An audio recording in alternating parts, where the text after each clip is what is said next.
Hello everyone, कैसे हैं आप लोग। तो आई होप आप लोग बहुत अच्छे होंगे और अपने स्टडी को अच्छे से कर रहे होंगे।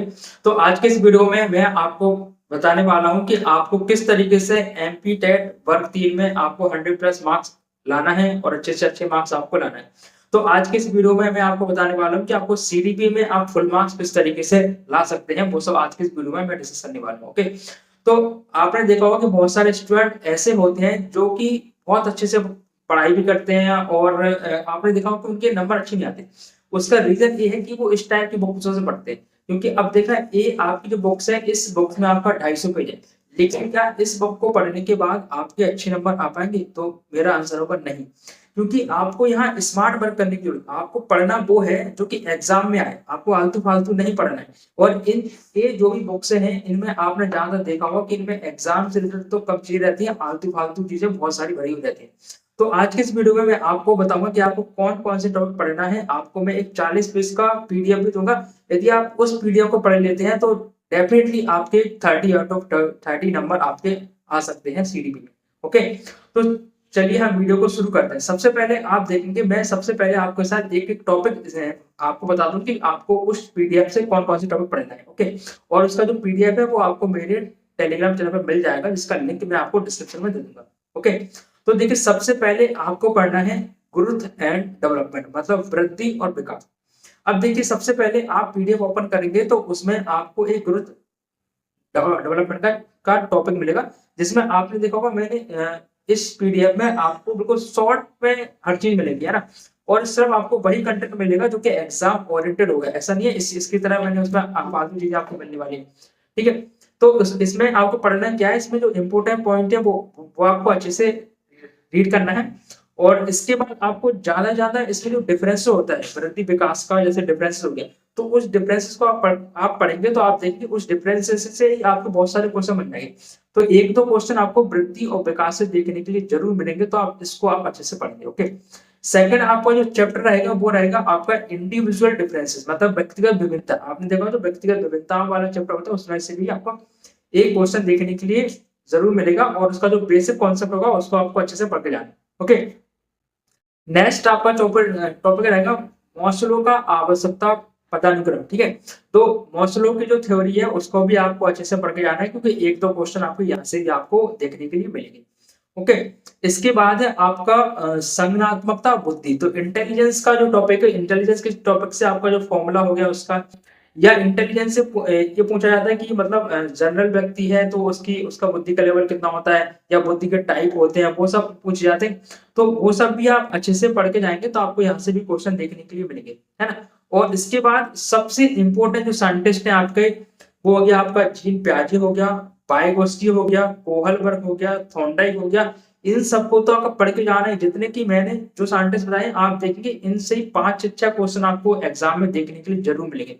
तो इनको आप पढ़ के जाना। और ऐसा नहीं है इनके बारे में आपको सिर्फ यही पढ़ना है, क्योंकि ज्यादातर स्टूडेंट क्या करते हैं, सिर्फ क्या करते हैं, इन साइंटिस्ट के बारे में सिर्फ इतना पढ़ते हैं कि इनका जन्म कब हुआ था, ये सब फालतू चीजें नहीं पढ़ना आपको इंपॉर्टेंट टॉपिक पढ़ना है। इनके जो भी इन्होंने थ्योरी दी है उसको आपको पढ़ना है, और थ्योरी को पढ़ना ही नहीं है, आपको अच्छे तरीके से आपको समझना भी है। तो आप जब इस पीडीएफ को पढ़ेंगे तो आपको इंपॉर्टेंट कीवर्ड आपको मिलते रहेंगे, है ना। जैसा कि इस तरीके की जो बुक्स आती है उसमें जो रहता है पूरा डिटेल में रहता है, आलतू फालतू रहता है, लेकिन इसमें आपको कीवर्ड ही मिलेंगे, है ना। जैसे कि जीन पे आगे के आप जो स्टेज देंगे तो उनको उनके स्टेज से आपने देखा हर एक एग्जाम में उनके स्टेज से क्वेश्चन 1 से 2 बनते हैं। ठीक है, तो उनकी स्टेजेस जो भी है, जीन पियाजे हो गया, कोहलबर्ग हो गया आपका, है ना, और आपका जो थॉर्नडाइक हो गया, तो इनकी जो थ्योरी है उसको आपको अच्छे से समझना है और एनालाइज करके जाना है। ठीक है, आपको डेफिनेटली मैं कह रहा हूँ 5 से 5 क्वेश्चन आपको इन्हीं से आपको देखने के लिए मिल जाएंगे। ओके, इसके बाद है आपका, इसके बाद आपने देखा होगा अनुकूलन जो होता है, अनुकूलन वाला, और जो आपका एडोप्टेशन अनुकूलन वाला का चैप्टर होता है उसको भी आपको पढ़ के जाना है, कि एक क्वेश्चन आपको यहाँ से देखने के लिए मिलेगा। Okay? इसके अलावा इंक्लूसिव एजुकेशन जो होती है, अपनी समावेशी शिक्षा का वाला चैप्टर होता है, उसको भी आपको अच्छे से पढ़ के जाना है, कि यहाँ से भी क्वेश्चन बनते हैं, यहाँ से आपके पेडागोजी में क्वेश्चन बनते हैं। मैंने आपसे कहा ना कि पेडागोजी में आप नंबर खींच सकते हैं, किस तरीके से खींच सकते हैं, कि पेडागोजी में 4 ऑप्शन रहेंगे, आपको जो ऑप्शन सबसे अच्छा लगता है वो वही आपको चूज करना है। और उसके लिए आपका ट्रिक ये भी रहेगा, जहां तक आपको यदि कोई कंफ्यूजन होती है तो जो जो पेडागोजी का आंसर आपका सबसे बड़ा हो, जैसे सपोज करो आपको पेडागोजी में 4 ऑप्शन दिए। अब 4 ऑप्शन में सबसे पहले आपको जैसे आप भूल जाते हैं और आपको नहीं आ रहा है कि आपको चूज़ कौन-सा करना है, तो तुक्का कैसे लगाना है? तो आपको देखना है कि 4 ऑप्शन दिए, 4 में से सबसे पहले देखेंगे सबसे अच्छा कौन-सा दिख रहा है। इसमें कुछ अच्छा-अच्छा बोला गया हुआ है ना? और सेकंड है कि आपको उसमें देखना है कि सबसे बड़ा आंसर कौन-सा, मतलब आप देखेंगे ऑप्शन में देखिए सबसे बड़ा जो दिया हो, वही आपका राइट आंसर होने के चांसेस बहुत ज़्यादा रहते हैं। तो आप इस तरीके से आप कर सकते हैं। इसके बाद है नेक्स्ट है आपका, हाँ, आपको इसके बाद अक्षमता, जो टाइप ऑफ डिसेबिलिटी होती है उससे क्वेश्चन बहुत बनते हैं। आपको 2 क्वेश्चन इससे देखने के लिए ज़रूर मिलेंगे, तो आपको इस टॉपिक को भी अच्छे से पढ़ के जाना है। ओके। नेक्स्ट आपका हो जाएगा सोशलियलाइजेशन, है ना, मतलब समाजीकरण। तो समाजीकरण वाला जो टॉपिक है उसको भी आपको अच्छे से ब्रीफ में थोड़ा सा पढ़ के जाना है, क्योंकि इससे जो क्वेश्चन बनेंगे वो थोड़े से कॉन्सेप्चुअल बनते हैं कि मतलब किस तरीके का बच्चा होना चाहिए, कैसे समाज के द्वारा बच्चा किस तरीके से सीखता है, किस तरीके से चाइल्ड, है ना, समाज के द्वारा डेवलप होता है ना। नेक्स्ट है आपका बाल केंद्रित शिक्षा, मतलब चाइल्ड सेंटर्ड एजुकेशन। तो आपने देखा होगा कि अभी हमारा जो एजुकेशन सिस्टम है उसमें जो सेंटर में है वो चाइल्ड को रखा गया है, कि हमें जो जितनी भी शिक्षा देनी है वो चाइल्ड के अकॉर्डिंग देनी है, मतलब जैसा बच्चा कह रहा है और जिस तरीके से उसको हम समझा सके, हमें पूरा फोकस चाइल्ड पे देना है ना। तो उसको आपको टॉपिक को पढ़ के जाना है, क्योंकि यहाँ से क्या होता है कि यहाँ से कॉन्सेप्चुअल क्वेश्चन बनते हैं। जैसे आपका सीडीपी में देखेंगे तो जो पेडागोजी वाला सेक्शन होंगे वो यहीं से आपके बनने वाले हैं ना। और कुछ फैक्चुअल को क्वेश्चन भी आपके बनते हैं, तो इसको भी आप पढ़ के जाए। इसके अलावा ब्लूम टैक्सोनॉमी हो गया आपका, इसके अलावा आपका नेशनल एजुकेशन पॉलिसी हो गया आपका, और आपका एनईपी हो गया। ये सब चीजें आप पढ़ के जरूर जाएं, है ना। और लैंग्वेज आप पढ़ सकते हैं। ओके, तो यही सब टॉपिक है। इसका जो पीडीएफ है आप देखेंगे यहाँ पे आपको पीडीएफ मिल जाएगा, और तो उसी पीडीएफ में सिर्फ 40 पेज है। इन 40 पेज को आप अच्छे से पढ़ लेते हैं तो मैं डेफिनेटली कह रहा हूँ कि आपके सीडीपी में अच्छे से अच्छे मार्क्स आ जाएंगे। क्योंकि यदि आपने सीडीपी में अच्छे, देखिए सीडीपी एक ऐसा सब्जेक्ट है, मैंने पहले पिछली वीडियो में अभी आपसे बोला था कि सीडीपी और पेडागोजी एक ऐसा पार्ट है जिसमें आप नंबर खींच सकते हैं, बाकी किसी में नहीं खींच सकते। देखिए ईबीएस आप कितना पढ़ लेना, मैं डेफिनेटली कह रहा हूँ किसी के नंबर नहीं आएंगे। आप ईबीएस यदि 30 नंबर की आती है तो 30 नंबर में से पेडागोजी में शायद आप खींच सके नंबर, लेकिन मैं कह रहा हूँ सब्जेक्टिव में आप मुश्किल ही खींच पाए।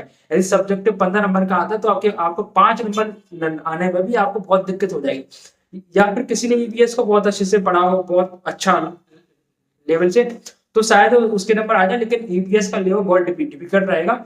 तो आप इस पेडागोजी वाले सेक्शन पर जो भी सब्जेक्टिव पेडागोजी है आपका, सीडीपी हो गया, मैथ्स में भी आप नंबर खींच लेंगे अच्छे। तो ओवरऑल हमें क्या करना है, टारगेट बना के चलना कि मेरे 100+ मार्क्स तो आ जाए।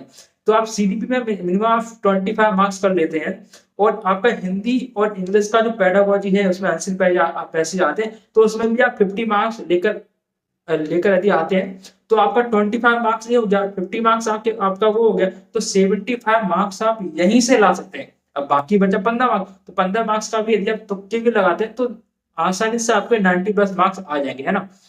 तो बस आज की वीडियो में मैं आपके साथ यही शेयर कर रहा था, और भी आपको कोई भी डाउट हो तो आप हमारे साथ कमेंट में पूछ सकते हैं, और कुछ भी आपको हेल्प सपोर्ट लेना हो तो आप मुझे मैसेज कर सकते हैं। ओके, मिलते हैं ऐसे ही नेक्स्ट वीडियो में। अब तक आपने हमारी वीडियो को लाइक और चैनल को सब्सक्राइब नहीं किया तो उसको आप सब्सक्राइब करिए। मिलते हैं नेक्स्ट वीडियो में, अब तक के लिए thank you, take care, bye.